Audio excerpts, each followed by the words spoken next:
the lesson today, we're going to build off of what we created in our last lesson. We're going to continue talking about the cookbook, and we're going to look at the left side spread underneath the front cover.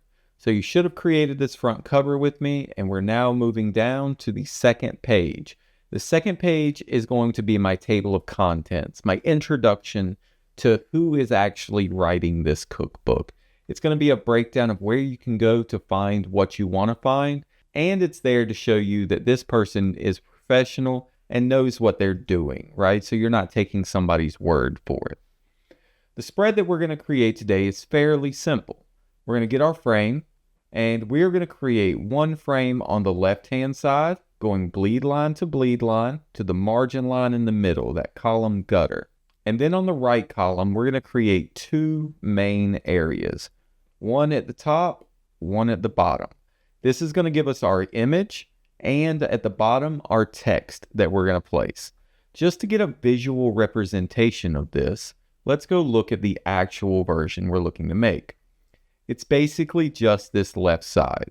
We're looking to add this image over here, the text of the table of contents, the image of the chef, and the description of this chef. Up at the top, we have a simple little header that's going to go into that place. We also see this circular shape that's repeated throughout all of the cookbook. That's going to be our little touch of consistency throughout everything. So let's go back to our InDesign and finish out our framing.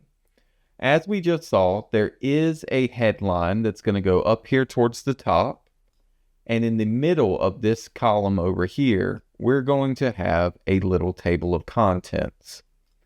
Now we want this table of contents to be in the middle of this frame, so I'll select both, and I'll use my alignment options over here to just center those. Make sure it's in the middle. Good.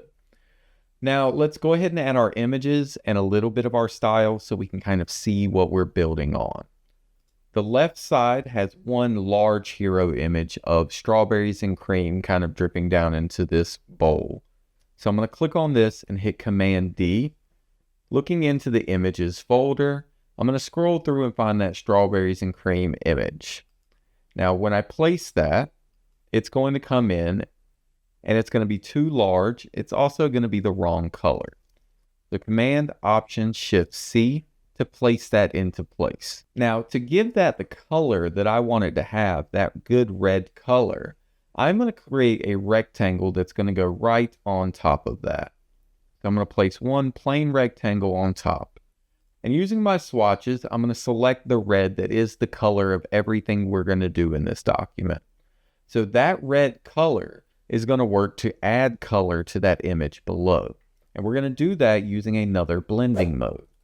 So over here, looking at opacity, I'm going to go to my blending modes where it says normal, and I'm going to choose the one that says hue. Hue means color. It means it's going to grab that color and just bring it down. And it adds a nice little color to that. Good. Now, we run into an issue at this point. We created that image, that shape, and it went on top of our prior frame. We had a frame right here. You can see it's now no longer able to grab. If you hold Command on your keyboard, you can actually click underneath layers. So if you need to go underneath it, feel free to do so. I'm going to grab that and bring that to the front so I can now edit that without any issues. That's going to be my same color of red, so I'm going to go ahead and change it to that color. And I'm going to drop the opacity down on the fill of that. Now, this is very important. A lot of people go up here and they will drop the opacity down. Let's get to where we can see it. They will drop the opacity down like this. And that is what you want. But if you do that without doing it to the fill alone, it will do that to the text as well. So up here, we want to change this from object to fill. And we want to change the fill opacity to about 80, maybe 75%. We want to be able to see through, but not much. So about 75%. I also want to change the corners on this. Now, you're going to notice that we have a lot of rounded corners in this document. Over here where you see the option for corner, I'm going to click on that, and I'm going to look at what I want to change. On this, I want it linked. I want to change all corners. I want them all to be rounded to about 1/2 inch, so 0.5 inches. And I'm going to hit OK on that. That 0.5 curve is what we're going to do on all of our images throughout. So keep an eye for rounded corners. That's another thing that's going to create consistency throughout our design. Good. Now let's go over to the right side, and we're going to add text to this frame. So we're going to hold off on that frame for a second. We're going to select this top frame and hit Command D. We're going to find our image of our chef. We're going to fit that in there. And then we're going to hit Shift Option Command C again, moving her down just a little bit. The top part of this is going to get a little cut off. I can make this image a little bigger if I would like, center it a little differently if I would like. It's up to you how you do these things, so just keep an eye on it. I also want to round the bottom corners of this as well. So this time with the corner option open, instead of linking it, I don't want to link it. I want the bottom 2 corners to be rounded, and I want both of those pushed up to a 0.5 to create a nice little rounded edge to that image. Good. Now down here, we're going to add text as well. So we have our main elements as far as images. What we're missing now is shapes and text. So I'm going to make one more shape. I'm going to go to my shape tools, and I'm going to find my ellipse tool. L is the shortcut. And I'm going to make a fairly large circle right here. And I'm going to hold Shift as I do it because I want perfect circles. And I'm going to fill this with red and have no stroke to it. So like that. And I'm going to push this up to the top, just above her head, like this. I want it kind of bleeding into the next page a little bit. And it's okay if it goes way above your artboard. Don't feel like that's a real problem, because we can always fix this. And the way the printer is going to do it, they're going to cut it at the edge anyway. So if I hit W, this is what it's actually going to look like. Good. Now again, that's covered that text frame underneath. I need to hold Command, click on that, and bring that to the front so that I've got that text frame. Next, we want to add our text into these 3 frames. And to do that, we're going to go to our PDF right here, and we're going to find the text that we need. So going under First Spread, we can see the instructions of what we're doing, but the real thing we're looking for is the text here. And you can see the text has the definition of the fonts that they're going to use on the sides. You can see the font size, the leading for it, and whether it's got any additional properties to it. So keep that in mind. I'm going to grab where it says Sinfully Sweet, copy that, and I'm going to paste that into this frame right here. And I'm going to hit return, and I'm just going to type in the word desserts. No need to go and copy and paste that every time. I'm going to change the fonts of this. We're going to go to Deuterman Light again, and we're going to push this up to kind of cover that entire thing. We want to cover the entire width of that column. Once it drops down, that's when I stop. I'm at 39 points. This one says it's supposed to be at 44. You can go a little over or under. That's completely fine. The reason it's doing that is it's going a little past this margin on the left, but it doesn't need to. So again, that is the Deuterman Extra Light option. That's what I'm going to do for that piece of text. I'm also going to turn that white. Good. Now where it says desserts here, that's going to be my Modern Love font. That Modern Love font works as my display font. It's kind of my show-off font. So I use it for my headers pretty steadily. And I'm going to bump that up to kind of cover that whole area again. All caps, so it covers. And I'm going to see that when I do that, it starts to drop down and get a lot of space between it and Sinfully Sweets. Triple click on desserts right there, and you can drop down that leading a little bit so that it comes up a little bit. Change that font to white as well. Now, when you do that, if you find you need to bring down your circle a little bit, that's perfectly fine. If you need to bring down this image a little bit, that's perfectly fine as well. We've got to kind of wiggle with these things to make sure everything's fitting properly. Good. Now, I'm going to go and grab my table of contents that's going to go over on my left. the right here is my table of contents. I'm going to copy and paste all of this information right here. It'll give you the breakdown of that text right here. You're going to end up copying that as well, unless you want to do it kind of one at a time, which is fine too. If you find yourself copying this text on the side, you can just delete it after you paste it in.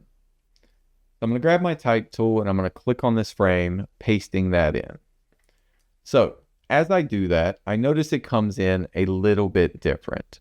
I'm going to go ahead and delete this information that is the font size. And I'm going to just past where it says 3 for the macarons, I'm going to drop down and hit return on my keyboard.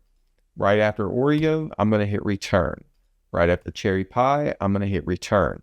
Now I'm going to place my cursor at the top of chocolate chip and I'm going to hit return a couple of times so that I get past that curve and it balances everything a little bit nicer. So we saw the font. It was that Deuterman font. We're going to go to that. 14 point by 17. That is the spacing here. And we're also going to add in the top. So I'm going to click right at the beginning of chocolate chip and hit return. I'm going to add table of contents. Now this is going to be in a much bigger, bolder font. So I'm going to go to the bold version of Deuterman and I'm going to blow this up. I kind of want this to be on 2 lines, kind of like that. So I'm going to say 34 over 26 roughly. We can always go over here and look at that. So I've got mine at 31 over 37. If that's how you would like to go with it, that's perfectly fine. But remember, these numbers are completely adjustable to what you need them to be. Once we have this text, I'm going to select it all. I'm going to go to my paragraph panel. And in my paragraph panel, I am going to push it off that left edge just a little bit. I don't want it right up against that left edge. Just spacing that out so that it's nice and balanced. Where am I at? 0.187 does a pretty good job.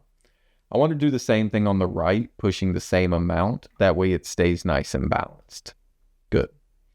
Now I'm going to select all of these, and these should all be different paragraphs, which means I can separate these using my space with paragraph option right here. I'm going to go to 0.3, give it a good amount of space right here, and I think that looks pretty good. Now I've just added some periods in here with spaces, so if you want to add more to line these up a little better, you certainly can.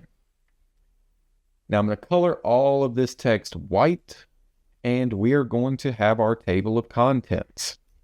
Now I'm going to leave a little extra space down here because there are extra things you can create. I've given you a lot of pie images, so the next spread could be cherry pies. I've given you a lot of cupcake images, so you could do one for cupcakes as well. And I'm going to leave space for you to do that if you would like to.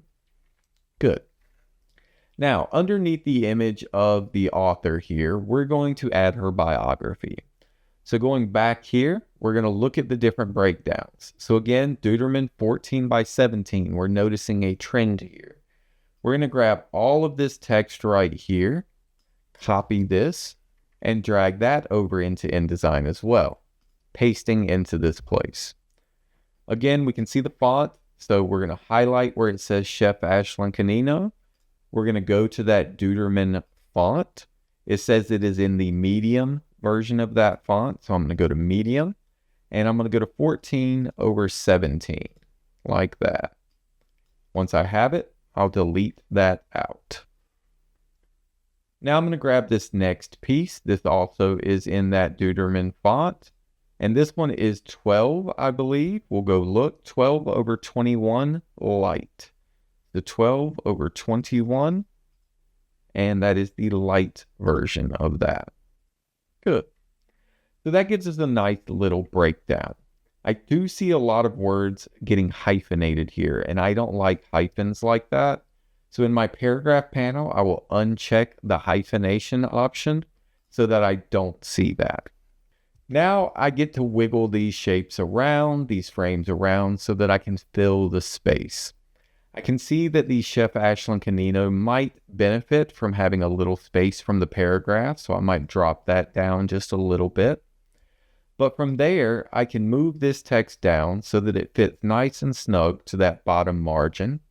I see this gives me room to bring this image down, which also gives me room to grab this circle up here and bring it and its text down a little bit. It's entirely up to you how this layout looks in the end. Maybe I don't want to bring these down. Maybe I want to leave these up here, and maybe I want to make my image a little bit bigger.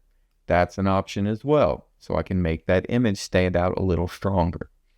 How you wiggle these things around is entirely up to you, and how you play with it is your style, right? So I think that gives us a pretty successful left page. The one thing we're missing here is the background color. And we're going to go ahead and put that on all of these pages. So what I'm going to do is I'm going to go to my Pages panel. I'm going to go to my A parent up here at the top. Now on this A parent, anything I do here will affect every page that you make. So when I double click on this, I'm going to get a blank looking spread. There's nothing on it. If I zoom out, all the work that I've done is gone. That's okay. I want you to grab your rectangle tool and create one rectangle that goes across this entire parent page, bleed line to bleed line. And I want to change it to that swatch of that cream color. It's a very light cream color. It's nothing that's going to stand out or like really pop. It's going to kind of be subtle in the background. Now, once I have that, I will go back to page 2 just by double clicking on it. And I will now see that that cream color colors my entire spread, which is what I want. Every page that I create after this will have that exact same color on it. So what did we do today? We created our left spread. We looked at how we can kind of centralize our text, how we can push things from the edges. We looked at how we can create basic shapes. We looked at how we can use blending modes to change the color of images. We looked at how we can round corners and how all of these things create a nice consistency to it. So that is our left page. We're going to use the styles of that left page to continue building the right page and every page that comes after it. We've established a style now. Now we need to continue that style and build on it. So that's your daily dose of design. If you found this helpful or informative at all, please like, subscribe, comment below. I love hearing from you guys. Otherwise, we'll see you in the next one.